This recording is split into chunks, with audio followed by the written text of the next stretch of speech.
Bien, mi nombre es Emilia Andrea García García, soy estudiante de la Facultad de Medicina de la Universidad Autónoma de Guerrero, soy perteneciente del grupo 307 y vamos a hablar de las enfermedades por inmunocomplejos, que es la hipersensibilidad de tipo 3.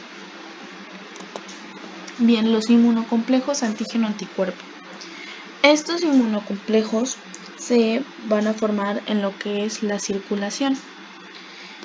Estos se pueden depositar en los vasos sanguíneos, lo que va a producir una activación del complemento y por ende una inflamación aguda. ¿Okay?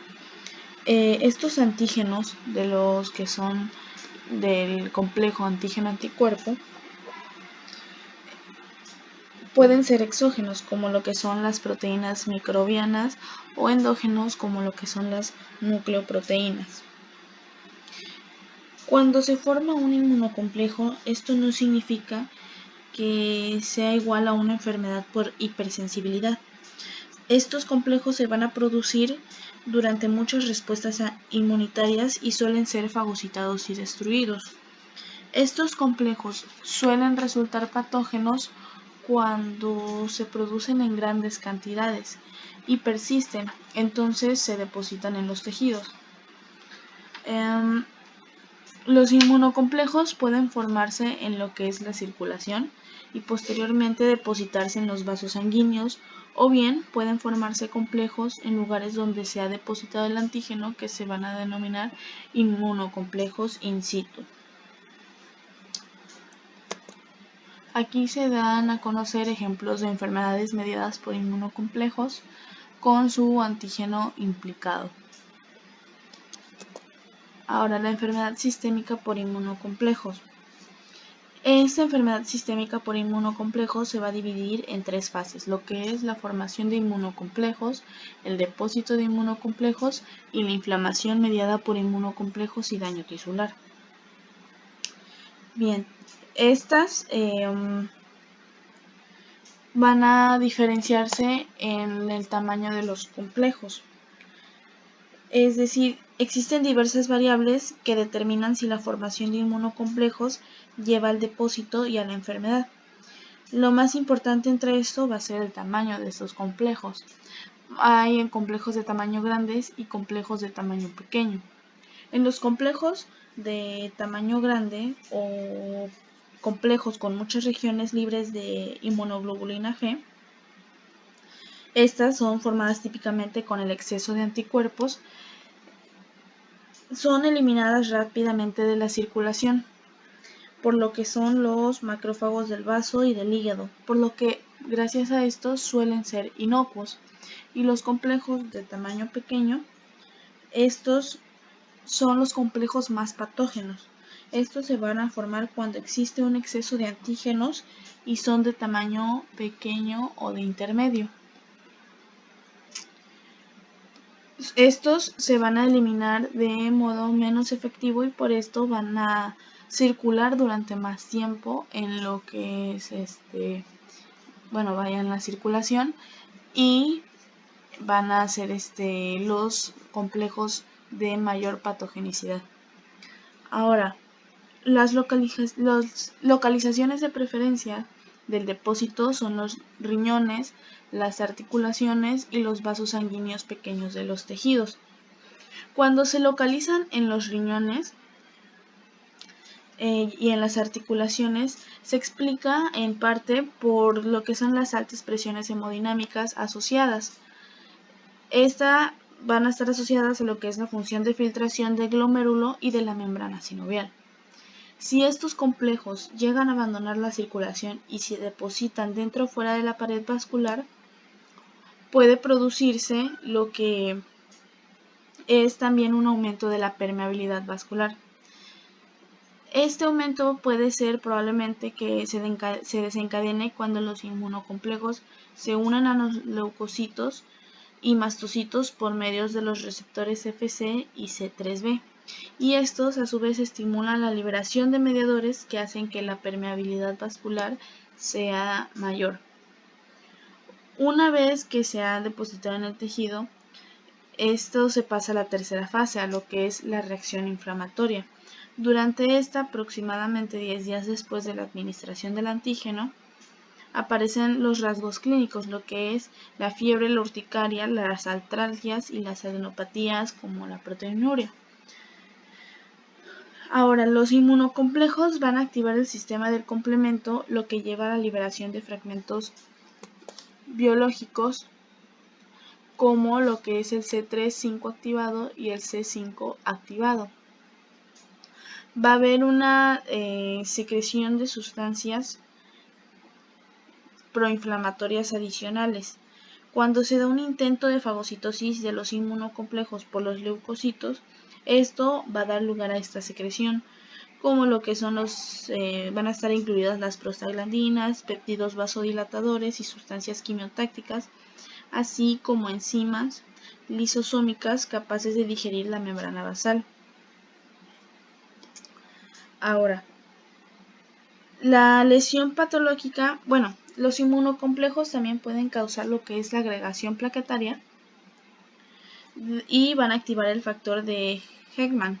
Estas reacciones van a aumentar el proceso inflamatorio e inician la formación de microtombos que van a contribuir a lo que es la lesión tisular. La lesión patológica resultante recibe la denominación de vasculitis si se da en lo que es, si se produce en los vasos sanguíneos, glomerulonefritis si afecta a los glomérulos renales y artritis si tiene lugar en las articulaciones y así sucesivamente. De modo predecible, las clases de anticuerpos que inducen tales lesiones son anticuerpos fijadores del complemento, como sabemos que es el IgG y el IgM, y anticuerpos que se unen a los receptores Fc de fagocitos como la IgG. Ahora, la enfermedad local por inmunocomplejos. Un modelo de estas enfermedades locales por inmunocomplejos puede ser la reacción de Arthus. Esta va a ser una zona de necrosis tisular secundaria a una vasculitis aguda por inmunocomplejos. La reacción se va a producir experimentalmente al inyectar un antígeno en la piel previamente inmunizado. ¿Qué quiere decir esto? Que ya hay en la circulación anticuerpos preformados frente al antígeno. Ahora, estas lesiones de Arthus evolucionan durante unas horas y alcanzan un máximo a las que son 4 a 10 horas después de la inyección, cuando en el sitio de la misma se llega a desarrollar edema visible con intensa hemorragia en ocasiones, seguida de ulceración.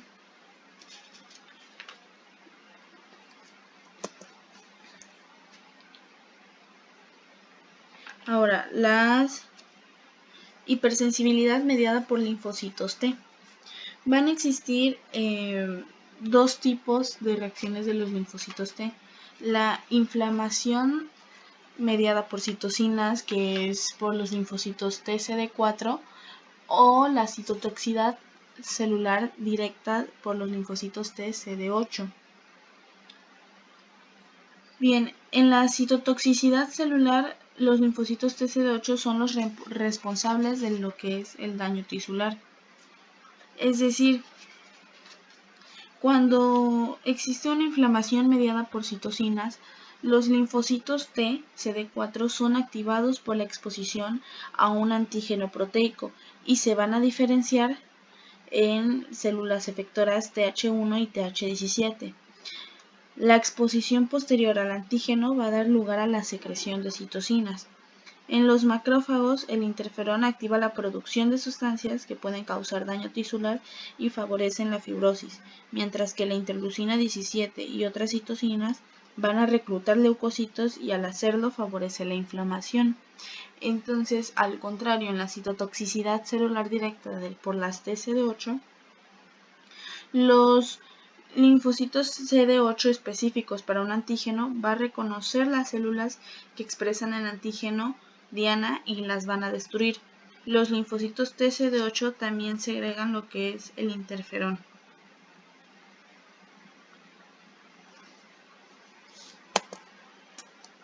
Aquí se ve lo que es una inflamación mediada por citocinas y una inflamación mediada por los linfocitos T. Podemos ver que en lo que son las reacciones inflamatorias mediadas por citocinas, los linfocitos TCD4 van a responder a los antígenos tisulares segregando lo que son citocinas y van a estimular a la inflamación y activan células fagocíticas, lo que puede provocar una lesión tisular, mientras que en la citólisis mediada por linfocitos T, por ejemplo, lo que es en algunas enfermedades, los linfocitos TSD8+ matan directamente a las células tisulares, mientras que aquí hay existe una mediación entre las citocinas para activar células, para la activación de células fagocíticas, y estas células provocan la lesión tisular. Aquí estos linfocitos T matan directamente lo que son las células tisulares. Como las células presentadoras de antígeno, estas junto con los linfocitos T citotóxicos y así. Ahora, las enfermedades autoinmunitarias. Estas reacciones inmunitarias ante los antígenos, es decir, la autoinmunidad, van a explicar lo que son muchas enfermedades en el ser humano. Estas enfermedades autoinmunitarias afectan al 2 al 5% de la población en países desarrollados y su incidencia está lo que es en aumento. Ahora hablaremos lo que es la tolerancia inmunológica. La tolerancia inmunológica va a ser una falta de respuesta a un antígeno inducido por la exposición de linfocitos específicos a dicho antígeno. Estos se van a dividir en tolerancia central, tolerancia periférica, que estos van a ser mecanismos que van a trabajar de manera coordinada para seleccionar contra la autorreactividad y así prevenir que se produzcan reacciones inmunitarias. La tolerancia central es este concepto donde hace referencia a la supresión de linfocitos T y B, autorreactivos durante su maduración en lo que son los órganos linfoides centrales, por ejemplo lo que es el timo, los linfocitos T, y en la médula ósea los linfocitos B. Es decir, lo que es en la tolerancia central va a ser una falta de respuesta. Los linfocitos inmaduros que reconocen autoantígenos en los órganos linfoides centrales son destruidos por apoptosis. En la población de linfocitos B, algunos de los que son autorreactivos cambian a receptores de nuevos antígenos que no son autorreactivos. Y lo que es en la tolerancia periférica, en esta los linfocitos T autorreactivos que se van a escapar de la selección negativa en el timo pueden causar estragos a no ser que puedan llegar a ser suprimidas o completamente silenciadas. Existen mecanismos que van a ser identificados en los tejidos periféricos que silencian tales linfocitos T potencialmente autorreactivos. Son, por ejemplo, lo que es la anergia. La anergia es este término que hace referencia a la inactivación funcional en vez de la muerte de linfocitos, que va a ser inducida por el encuentro con antígenos bajo ciertas condiciones. También lo que es la supresión por linfocitos T, que son las respuestas de los linfocitos T a los autoantígenos que pueden ser suprimidas activamente por los linfocitos T reguladores. Y la muerte celular inducida por lo que es la activación. Esta va a ser otro mecanismo de tolerancia periférica que va a implicar la apoptosis de linfocitos maduros como consecuencia del reconocimiento de autoantígenos. Un mecanismo, por ejemplo, de apoptosis se produce y a través del receptor de muerte Fas, miembro de la familia del receptor de factor de necrosis tumoral, cuando se une a su ligando coexpresado en las mismas células. La misma vía es importante para la supresión de linfocitos B autorreactivos mediante lo que es la unión con el ligando de Fas expresado en los linfocitos T colaboradores. Ahora, lo que son los mecanismos de autoinmunidad.